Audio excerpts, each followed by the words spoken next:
Welcome back, everybody. Thanks for joining. Today on the Joseph Carlson Show, we're going to be looking at my dividend portfolio. It's currently over $300,000 in value. I'm buying what I think are high-quality, productive assets, and in this episode, I'll be giving a full update on it, going over where I see value in the market today. Now, we also have news that Elon Musk, with Tesla, is creating an AI humanoid robot. It looks a little bit like a guy wearing spandex, but he says that this thing is going to be able to eventually go to the grocery store, pick out groceries for you, and bring them back.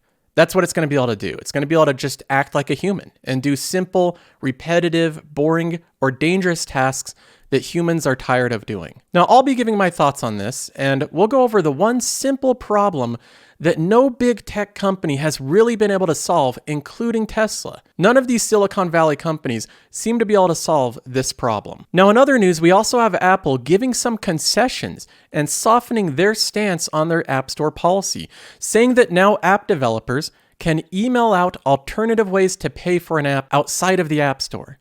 This is a pretty significant move for Apple. This is a big win for developers, and I actually think that this is a good thing for Apple as well. And I'm going to explain how I think this benefits Apple in the long run. Now, let's first jump right in to the Tesla AI Day, where they revealed the Tesla robot. Now, at first glance, just the appearance of it, the design of it, I personally like, but I like the design of most things Tesla makes. I'm kind of partial to Apple products. I like the design of Apple devices, and Tesla is often described as having the same type of design aesthetics. In fact, a lot of people say that driving a Tesla is like the inside of an iPhone, right? It's very clean, aesthetic, and simple. That's something that I appreciate. So I do like the design of the Tesla robot, at least in the mock-ups, but this is how Elon Musk chose to introduce the robot.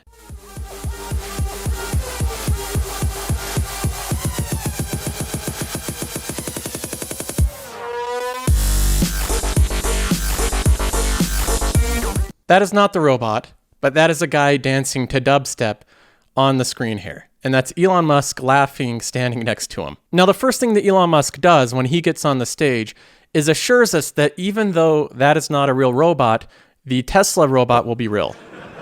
So Dojo is real. The Tesla bot will be real. But basically, if you think about what we're doing right now with the cars, Tesla is arguably the world's biggest robotics company because our cars are like semi-sentient robots on wheels. And that right there is the main message that he's trying to get past. That Tesla's not a car company, it is a robot AI company that makes sentient devices. Now, the Wall Street Journal described this as Tesla doubling down on artificial intelligence. And if you're not aware right now, artificial intelligence is the hottest word in the market. Well, the hottest two words.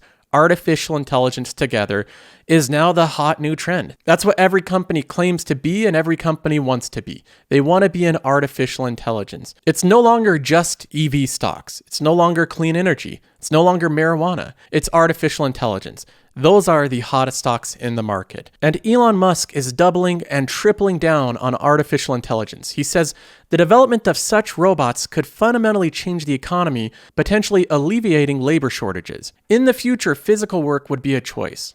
So basically, the only reason that you would want to do physical work in the future is just for the exercise. There'd be no reason to do it because Tesla's robots and other robots will do all the physical work for you. Elon Musk just said that his Tesla cars are sentient robots.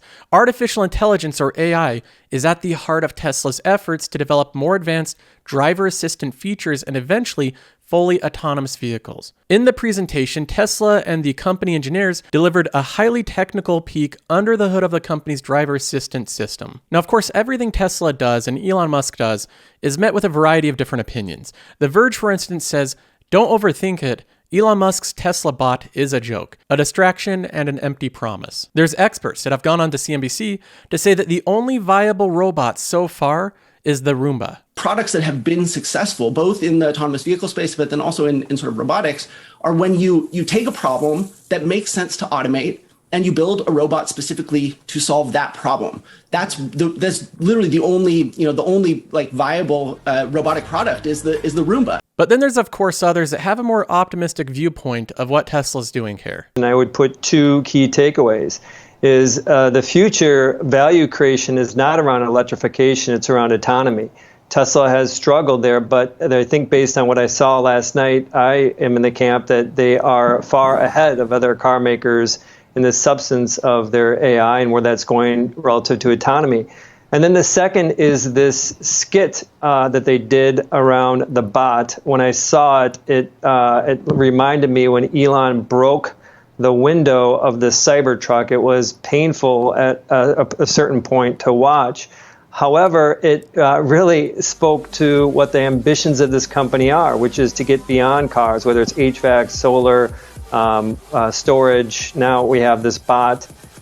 It's not going to be out next year. It'll probably be 5+ years before it's out, but it speaks to a company that wants to go after big problems, physical labor in this case. And just one more before we turn it over to Gordon, is that I think this concept of really laying out this vision, this is exciting for what is the land grab or the most treasured assets around AI as engineers. And that's what that's who he was speaking to last night. It wasn't to investors. It was to get engineers excited about working in transformative projects. So Gene Munster believes that this was basically a ploy to get engineers excited to work at Tesla as opposed to the other big tech companies that of course want to hire them, because right now there's a huge shortage of highly qualified engineers. Now Elon Musk doesn't give a hard timeline on when this thing will be operational, when this robot will really be able to function, but he does give a timeline on the prototype. So we think we'll probably have a prototype sometime next year that basically looks like this. And this is where the simple problem comes in with Silicon Valley and different applications like this, the timelines. Elon Musk has given out a lot of timelines that have been pushed back more and more. In 2015, he said that self-driving autonomous vehicles would be on the road in just a few years. Then we fast forward to 2021, and Elon Musk says that making autonomous cars is much harder than he expected, after Tesla's timeline for the latest full self-driving software slipped yet again. He said self-driving was, quote, a hard problem that requires solving a large part of real-world AI. 2 years ago, at an event about automation, Elon again projected that more than 1 million Tesla vehicles would be able to operate without a driver by the middle of 2020. He said it would position the company to launch the robo-taxi service, and that was last year. Obviously, that didn't happen. Some progress has been made, but they're arguably still a ways away from full automation. In fact, the US just opened a probe into Tesla after autopilot keeps crashing into parked emergency vehicles. It will be looking at 11 crashes where Tesla vehicles were in autopilot mode and they crashed into emergency vehicles. Those crashes led to 17 injuries, 1 fatality. Now, granted, that is a small amount of crashes for how many Tesla cars are on the road, but even in 2021 now, we still seem to be quite a ways away from fully autonomous driving. And this is where I think we run into the biggest challenge of Silicon Valley, including Tesla. It's that software is easier than hardware.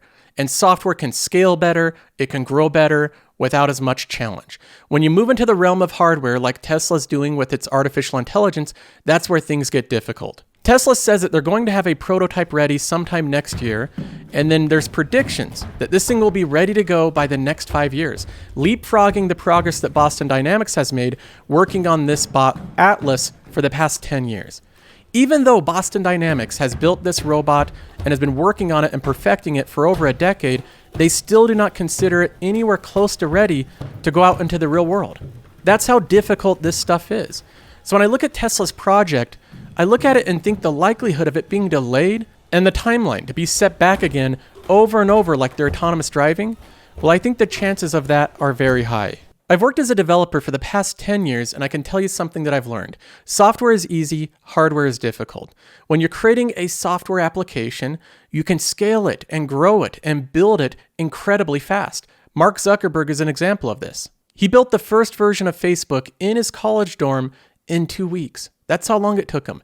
2 weeks to build the first version of Facebook. And being purely software, just a website and an app, Facebook was able to grow exponentially. As of last quarter, Facebook reported that they have 1.9 billion daily active users. That's daily. 1.9 billion. They have 2.89 billion monthly active users, and they're spreading all across the world. And Facebook's margins are incredible. They're able to grow at this pace with very low overhead. Silicon Valley has been incredibly successful with software and simple computing devices like phones and computers. But once they move out of that realm, that's where they run into issues. Haven, the Amazon, Berkshire, JP Morgan venture to disrupt healthcare, is disbanded after 3 years. This is an all-star team. You have Berkshire Hathaway, you have Amazon, and JP Morgan, and they disbanded their joint effort to disrupt healthcare. They say the move to shutter Haven may be a sign of how difficult it is to radically improve American healthcare, a complicated and entrenched system of doctors, insurers, drug makers, and middlemen that cost the country $3.5 trillion every year. Even this all-star team of companies decided they couldn't disrupt healthcare in the way that they originally envisioned. And they're not the only ones that have tried. Apple's struggling in their push to make healthcare its greatest legacy. This entire article goes through how they've poured billions and billions and years of time into research and development in how to disrupt healthcare, and most of their attempts have largely failed. Simply put, moving out of the realm that they're good at, building these simple hardware devices linked with software, is very difficult. When Apple tries to push into a different industry like healthcare, they struggle just as much as Amazon or Berkshire or JP Morgan. We all know the story of Elizabeth Holmes. She's the one that built the Theranos machine called the Edison. This was supposed to be a revolutionary device that could run a variety of different blood tests with only a very small sample of blood. Of course, she ran into so many issues creating this device, how difficult it was to get it correct, how difficult it was to run these blood tests successfully, that she ended up faking it. And you can't really do that in the realm of healthcare. You can't fake it until you make it. You can't move fast and break things. So what she ended up doing was misrepresenting the product to both investors and customers, and ultimately being charged with fraud. Now Elizabeth Holmes is awaiting trial. And of course, Elizabeth Holmes is not the only one that tried to fake it till she made it with physical devices. Trevor Milton did the same thing. He didn't have the device working, so he misrepresented it. Now he's facing multiple charges of fraud. So looping back to Elon Musk and this humanoid robot, the point is that this type of stuff is very difficult. And I think that Elon Musk has a habit of kind of understating how difficult it really is. I don't think there's a chance that we'll have a fully functional humanoid robot going to the grocery stores in the next 5 years. In my opinion, I think it will take much longer than 5 years. I would not be surprised if this was something that was at least 10 years out from now. So that's my thoughts on it. I think that this type of stuff tends to take a lot longer in the real world, and I think a humanoid robot that's fully functional and actually useful is something that is incredibly difficult, far more difficult than disrupting healthcare. So I think there's a lot of other huge problems that will be solved before this thing hits the market. Now let's go ahead and jump into my portfolio. I'll give you a quick update of what I'm buying and what I'm selling. Just a reminder, there is a link in the description of this video that allows you to click into every one of these categories and see my current holdings. Now, so far, I'm not really selling anything. So I haven't sold anything for over at least a couple weeks. I'm pretty happy with all of my holdings, but I have been doing a lot of buys, and I'm buying more real estate. As you can see, this used to be 15% of my portfolio. I'm bumping it up to 20%, and it's currently at 18%. So I'm going to keep investing in this until it meets its target allocation of 20%. Within the real estate pie, I've been holding off on my buys of Vici and MGP. I have such a large position in Vici already, and when these companies combine, my position in Vici will grow even further. And the market has been recovering a little bit with Vici, but I've been buying more store capital. I've increased my position in this company a lot. I think it's one of the highest quality REITs in the market at the best price right now. And I've also been buying a little bit more Realty Income Corp and even more Simon Property. I'm still bullish on malls, and I still believe that this company will give positive returns. Now, I've also been increasing my position in ETFs in the income fund, specifically SCHD. I believe that this is the overall top tier, best dividend paying ETF. Out of everyone that I've looked at, I think that this is by far the most well-rounded, and it offers the best trade-off between yield and growth. So this is one that I really like, and I continue to build up in my portfolio. Now, outside of those buys, there's other companies that I want to be buying right now, but they're just simply so expensive. If we go into the consumer category, all of these companies are trading with very high PE ratios, very high price to sales ratios, and they're trading around their all-time highs. Disney still trades around its all-time highs in the 170s, and I don't want to buy more of it at that price point. I already have a very big holding in Disney. Costco trades at a 42 PE ratio, and that's definitely not a steal. Costco's trading at the highest PE ratio it has for the past 20 years. Home Depot, Nike, Comcast, and Target are all historically expensive. So right now I'm buying high quality real estate that I still think is good value.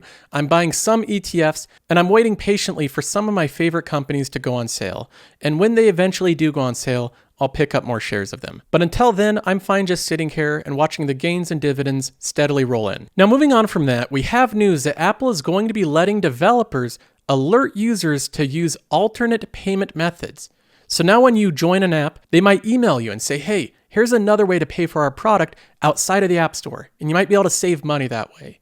Now, this is proposed to be big bad news for Apple, but it's really not. I don't think that this is bad news, and this is something that I predicted for a while that would happen to Apple. They're going to continually reduce their fees for their App Store and relax their rules. Now, with this news out, Apple's up 0.76% today. So Apple shareholders, I think correctly, don't seem to care about this news. They're not concerned about it. I don't think this is going to affect them negatively in the long run. Amazon is an example of a company that has been successful sharing savings with the customer. They have intentionally very low margins for the retail business in order to make the customer have better value.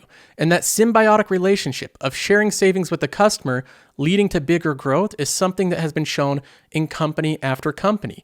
Walmart's one of the biggest companies in the world, and it's known for the greatest value. They share the benefits with the customer, making it more difficult for competitors to compete. Costco's done the same thing. Costco intentionally keeps their margins as low as possible in order to make it so that they can grow as big as possible. And we have other technology companies like Shopify, cutting their App Store fees for developers on the first 1 million in revenue to zero. Now, normally an investor might look at this and say, Shopify is going to make less money, so that's a bad thing for Shopify. But the smart investors will look at this and say, that ensures a greater chance of victory for Shopify because it makes it so that more developers want to work on their platform, more developers are locked into their ecosystem, and it makes it more difficult for competitors to compete. They now have an incredibly difficult time undercutting Shopify. I think Shopify was smart to come to that conclusion very early, and I think that Apple will get there. I think that eventually they will lower the fees for their App Store. That'll create a lot more equity with the developers and ultimately be a positive thing for Apple in the long run. Now that's all for today. I hope you enjoyed the show. If you did, be sure to subscribe and leave a thumbs up. Otherwise, I'll see you next time.